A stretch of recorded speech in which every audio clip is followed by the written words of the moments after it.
नजर आते हैं और वहीं जातियों के ही सहारे यहां के समीकरण को साधने की कोशिश में बीजेपी भी नजर आती है।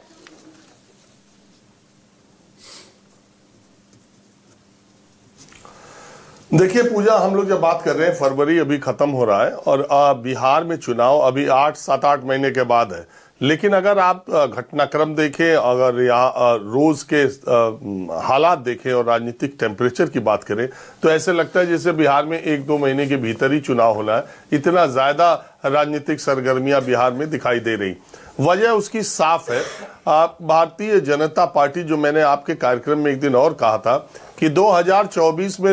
जो लोकसभा चुनाव में उसे झटका लगा, उसके बाद उसने हरियाणा, महाराष्ट्र, दिल्ली जिस तरीके से जीत हासिल की है, उसके बाद अब उसका जो उत्साह है और उसका जो आत्मविश्वास है वो 7वें आसमान पर है। और आने वाले जो 2 महत्वपूर्ण चुनाव 2 राज्यों के हैं, बिहार और बंगाल के, उसमें बीजेपी अब कोई कोर कसर नहीं छोड़ेगी। अब जब बीजेपी चुनावी, और दूसरी बात, ये एक ऐसी पार्टी है भारतीय जनता पार्टी जो 12 महीने 24 घंटे 365 दिन चुनावी मोड में रहती है। और भारतीय जनता पार्टी बिहार में न सिर्फ अपने राजनीतिक विरोधियों के लिए बल्कि अपने सहयोगी जेडीयू के साथ भी, अगर आप मंत्रिपरिषद को देखें, उसने जो अमिताभ ने सब कुछ बताई दिया, उसमें जो जातीय और क्षेत्रीय संतुलन स्थापित करने की बात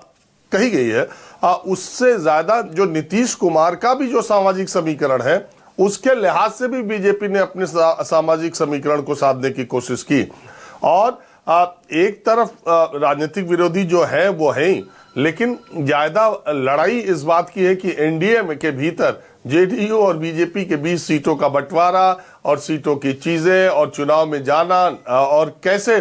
2025 का चुनाव। मुझे जहां तक लगता है जो रणनीति महाराष्ट्र में, मैंने पहले भी कहा था, जो रणनीति महाराष्ट्र में बीजेपी ने अपनाई थी और एकनाथ शिंदे को पहले आगे रख करके फिर अपने वोट बैंक, अपने कार्यकर्ता, अपने संगठन, अपनी सारी चीजों को आगे किया, वैसे ही नीतीश कुमार को मुख्यमंत्री बनाए रखते हुए भारतीय जनता पार्टी ने अपने आप को बिहार में बहुत मजबूत कर लिया है। जमीनी स्तर से लेकर कार्यकर्ता के स्तर पर, अपने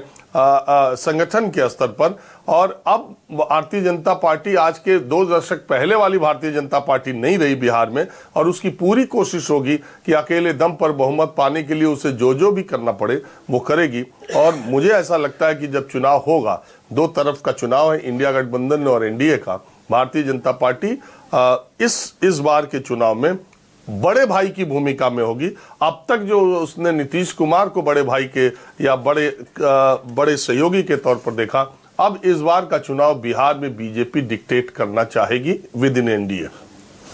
ठीक है राजीव, तो यहां से बहुत संकेत आप भी देते हुए नजर आ रहे हैं कि आगे बिहार की राजनीति किस तरफ जाने वाली है। तो परिमल कुमार जी, कल कैबिनेट विस्तार जो बिहार में हुआ, उसी से क्लियर हो गया कि भाई अब बड़े भाई की भूमिका में अब बीजेपी आ गई है। मतलब 2005 से जब तक हम देख नहीं रहे थे वो अब होता नजर आएगा।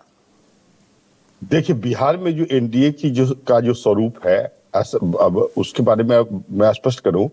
कि यहाँ हम लोग का एजेंडा, जैसे केंद्रीय स्तर पर तो आदरणीय नरेंद्र मोदी विकास की बात करते हैं और बड़े पैमाने पर पूरे भारत की स्थिति वैश्विक स्तर पर, वैश्विक पटल पर पहुंच गई है। उसी तरह बिहार में हमारे आदरणीय नेता नीतीश कुमार के नेतृत्व में जितने भी घटक दल हैं, जैसे आपने कहा कि बड़े भाई छोटे भाई, यहाँ कोई बड़े भाई छोटे भाई नहीं है, सभी मिलकर सभी का